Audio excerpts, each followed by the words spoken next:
Hey everybody, it's Chainsaw Reacts back once again with another reaction for you guys. Today guys, of course, we're here continuing the journey of the Batman. We've made it to the Season 1 finale of the Batman. This is the Batman Season 1 Episode 13, The Clayface of Tragedy. That title, my god, I was like, holy crap, that is a pretty sad title, The Clayface of Tragedy. Now, this is a part 2, a continuation that happened in part 1, which of course was the last episode that I watched. And at the end there, Ethan is looking in the mirror and his face just kind of starts falling apart, indicating his transformation into Clayface, because Joker comes up with this weird concoction of something called Joker Putty. You spray it and then you can basically twist stuff around and you're able to just basically turn it into whatever you want. He went to that golden statue where he first appeared in the very first episode of the Batman. That statue that, of course, he had the hot air balloon and it got hit on the sword or whatever and it went all crazy. Like his whole plan just went down to shit. But he went to that statue, went to the face and recreated it as a Joker face with the Joker Putty. Well, he had one last bit of it, and then he threatened, because Yen shows up and he's like, be careful, you don't want to know what this does to humans, and he doesn't know, but he's just using that as a threat. But then Batman throws a batarang, knocks it out of his hand, and it lands on the ground, and there's like this smoke or something, and Ethan inhales it.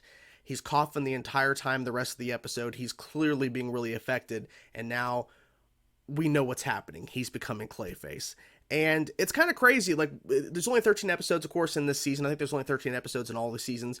But it's kind of crazy how the journey has went pretty fast. A lot of things have happened in the show so far. And now we, unfortunately, get to see somebody who really was a friend to Bruce. Because Bruce doesn't have a lot of friends besides Alfred. He really doesn't. And to see that one of his friends is becoming Clayface, I'm curious to see how they handle it, because, man, like, they're saving this for the finale. So it's got to be big, right? It's got to be intense. So let's get into it now, guys. I'm loving the hell out of the show, and I cannot wait to see what they do here with part 2 of this storyline, episode 13, the season 1 finale of the Batman, the Clayface of Tragedy. Let's go. Yeah. We've never seen it previously on before. I mean, it makes sense, part 2. The mask comes off. Oh, wow.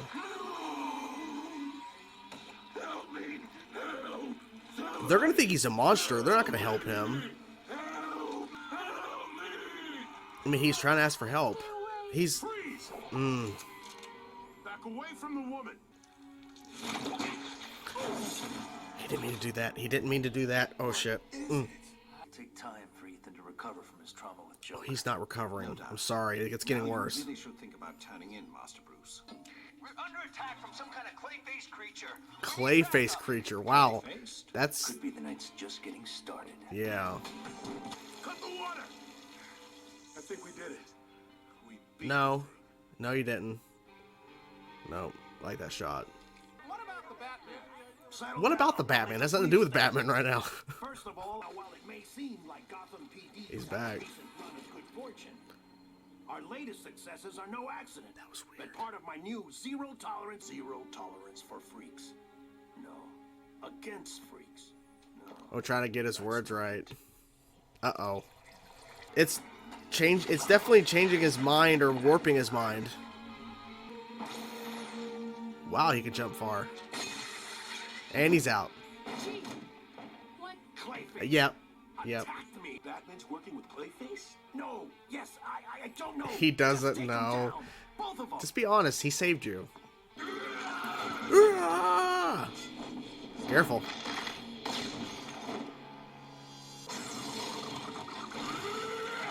He's just learning. My god. That was too close. He's learning how to control... Jesus, how to control it. And what manner of mucky muck would this be? Mucky Master muck. Bruce? Well, we're gonna find out. Organic matter. Need to run some He shouldn't have tests. brought that back. It's gone. He shouldn't have brought that back. Wait, is he gonna learn how to change back? Yes, he is. Maybe. Well, he kind of did it. I mean, that's a good step. Oh. You okay? He did it. You sound horrible. Throat's a little raw. We'll get you back in action. Too late now. Oh. I just got out of the shower. Look, Ian, I'm beat. Lab samples don't just get up and walk away. I mean, they don't, but this is definitely different. Not without leaving a trail. Alfred! Oh! Nasty puddle of putty, wouldn't you say? Yes. Puddle of putty. That's a good way to put it, too. Putty. Yep. Mm-hmm. Joker's putty formula. Clayface was first seen in Ethan's neighborhood, and Ethan's been. He's putting it all together. Oh, yeah. Is Clayface. Go right ahead, detective. It's not. It's Ethan. That's Ethan, I think. Bennett never knew how to play ball. No. I guess knew he it. didn't. That's creepy as fuck. You and Bennett. Yeah. Ethan. Are best Ethan. friends, right? Yeah. Since high school, why? He has to talk as Well, Bruce he's in the Batman had suit. a rough couple of days. Ethan just hasn't been himself. He's not. Yeah. You don't know what this stuff does to you. She's connecting it too. Oh, a tear. Oh, she really cares for him. Man. Oh, shit. What in the... Yeah. Yeah. Oh!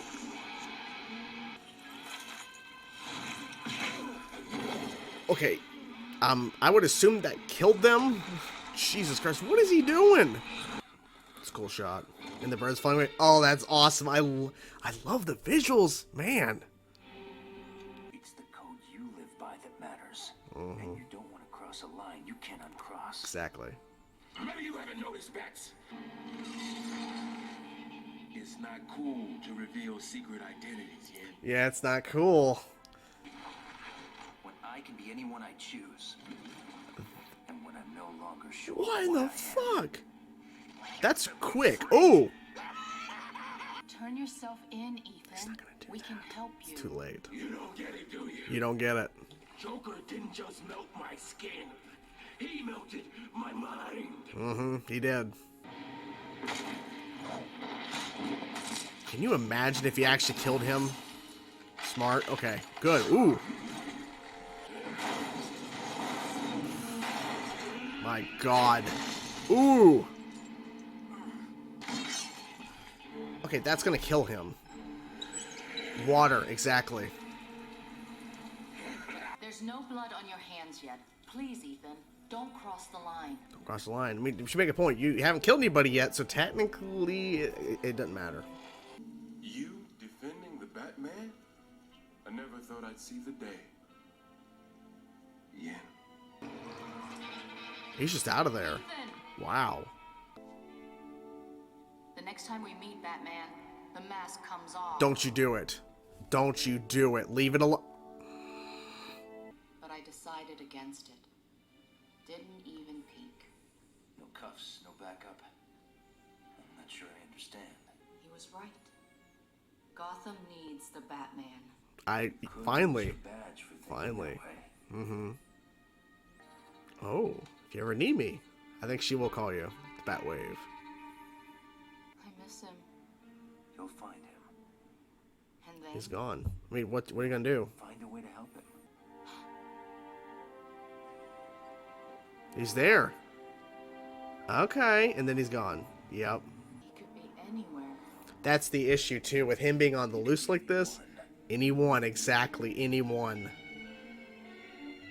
For me personally, this is one of the best episodes of the show so far. Obviously, I've only seen the first season now in its entirety, but still, this was a great way to end season 1. Closing the book on some things, but opening the door on other things down the road that can now be potential storylines. Because beforehand, for a perfect example, Yen was very against the Batman, and now she has a device that she can get a hold of Batman and use, like, basically the Batwave to then work with him, because unfortunately her partner Bennett is gone now, and we saw all of that go down, and they did a great job with showing how bizarre Clayface can really be in this show, because I was like, what direction are they going to go with Clayface, you know, in this episode? And I was really surprised by what he was able to pull off, because it showed him struggling at first, turning back into just himself. But then in that segment when he's in the gym and he's just flipping back and forth between himself, then Yen, then he turns into Bruce, and then Batman, then Joker. I'm like, Jesus Christ, just a rapid pace. And the voice changing immediately was really, really good. Like, it showed that he was really mastering being Clayface. But also, it's not just, he wasn't really a villain per se. It wasn't like he was just running around attacking people. Like, he was trying to defend himself, because he runs out of his apartment when he fully turns. Because at the end of the last episode, we see his face start to deform. But then in the opening of this episode, first of all, they had a last time on Batman. They've never had a last time on the Batman before. I'm trying to think. No, they've not had one. But they had one of that previously on the Batman. And so we see the continuation scene where he goes to gray. And I like the design of Clayface. I like the design of it. He goes out of his apartment into the streets of Gotham. People are freaking out. The police show up. And then there's a ton of police and there's firefighters. And he's just trying to defend himself because he's asking for help. And they don't understand him because his voice is all groggly and stuff. And all they see is a monster. They don't hear the words. They just see this thing coming at them with like this arm stretched out and stuff. And he starts learning slowly his abilities. And he's just defending himself. But then he really goes on the offense instead of the defense because he just literally was put on leave. And Rojas, his captain, or I think it was Captain Rojas, right? Yeah, I think it's Captain Rojas. Anyways, his level. But his superior put him on leave, Rojas, and so he goes after him. And, of course, the whole thing where they have that whole thing about we captured the Joker, and this police officer took down Clayface. No, he didn't. Then Clayface, of course, Bennett shows up at his office, and then Batman shows up at the same time. Like, it's really crazy because this guy has been saying that Batman's an enemy as well as these villains and stuff, and needs to be taken down. They all need to be taken down. They're equal importance of being taken down in Gotham. And they're both in his office fighting, and then he's confused because that guy's like, so wait, Batman's working with Clayface? I mean, yeah, no, like, he's a lot happened. It was so rapid pace. But Ethan figured out pretty quickly how to morph his hands into like spikes and like maces or whatever. Like he was creating all these things. He created a freaking like harpoon, like not a harpoon, but like, just he was creating all this shit. And I'm like, wow, he really mastered this stuff. But I like how they showed him learning it organically sometimes because he went to go to block because Batman was coming to hit him and he hardened his clay. And then that, of course, caused damage to Batman because he went full force. He was going to kick him and everything. And so that was pretty intense. For Bruce to take a piece of Clayface back to the Batcave was not a smart decision. Obviously, he didn't know it was going to run away on its own. I wonder what happened to that piece. Because I saw that he froze it and got it off of Alfred's face, but what did we do with the piece afterwards? I have no clue. And what I liked as well is that Bruce kind of put the pieces together. And Yin did as well, which is kind of interesting because Batman put it together to where he's like, oh, wait a minute, the putty. And he's like, thinking, okay, Joker putty, he inhaled it. And then Yin thought the same thing. And they both came to the same conclusion. And also her calling Batman, but wanting to talk to Bruce about, the fact that because she went to Bennett. And I just assumed when Yin shows up to Rojas's house, it wasn't really Yin. And I was right. I was correct. And that was a creepy thing there with her face, everything turned like, ooh, this is weird, but it's so creepy and it worked so well.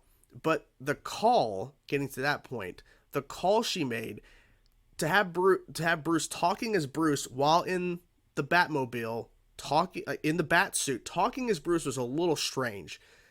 But then I was thinking for a moment, I'm like, I don't think she's going to unmask him because she made that, and they made a point to show that in the previously on the Batman.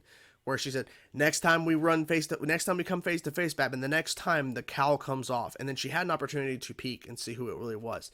When Bennett saw, wait, you're defending the Batman? Because they both show up at that, the basketball, the gym or whatever, where they were going to play basketball.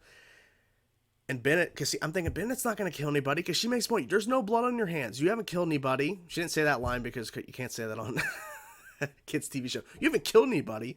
But there's no blood on your hands as a way of them saying you haven't killed anybody. Because he hasn't. He's just been really aggressive and attacking and took a superior and everything. And that little sequence too, by the way, I know I'm jumping all over the place, but there's a lot of things. I just want to make sure I'm trying to cover everything. That one little bit where he's leaving Rojas's house and he has him inside like the suit and the guy touched him and then you see his face like inside like the Rojas, like, holy shit. I was wondering, like, why is he so big? It's because he, like, had to make himself bigger to hold that guy's body within him. It was so weird, but okay. But Bennett, he just left. And now he's everywhere. He's anywhere and everywhere. He can be anybody. And that's the big question. Are we going to be seeing people in the show now, from now on? that could be Bennett, that could be pretending to be somebody they're not. Because we saw how rapid, fast-paced he could turn into Bruce, to Batman, to Joker, and the voice change was perfect. Yin, all that. Like, I don't know. I feel like Bennett wouldn't do that. Because I feel like with what he was doing, it wasn't so much about being a villain. It was about basically just... I think also, too, him becoming Clayface was just kind of morphing his mind. I think he wasn't thinking straight. So maybe that's what it is. But I don't think he's going to go after and attack people like that and become like a traditional villain in a sense. I don't think that they're going to do that. I could be wrong, but I just don't think so. It's not like they're going to do that because that's not his origin. We saw who he really was. He really wanted to protect the city, and he felt like Batman was a way to do it. And now that Yen agrees with that, is good. It's very good. So we'll see. But I really enjoyed the episode. I really did. I might be forgetting something in particular, but this episode did a lot. It did a lot, covered a lot of ground, but there is just so much potential now because now Yen's on Batman's side. And will Rojas come around and actually want to work with the Batman? Because he saved him. Okay, it wasn't just him, though, but Yen was there too. But, like, maybe he'll still hold the grudge because Batman. Because the whole point is, before the Batman really made a presence and more of these villains, Gotham was more of a safe city. Now it's not. So maybe that's still not going to help. I don't know. I'm enjoying the hell out of the show. I really am. And season 1 is now complete. I want to thank you guys so much for supporting me so far on the journey. We're going to continue on, of course, into season 2. And yeah, this is a really good episode. They did a really good job. And I think that Ethan will come back. I feel like he's not done. They're going to bring the character back. At least I hope so. So anyways, hope you guys enjoyed the video. I'm curious to know whatever thoughts you have, guys. Let me know in the comments below what you thought about this episode.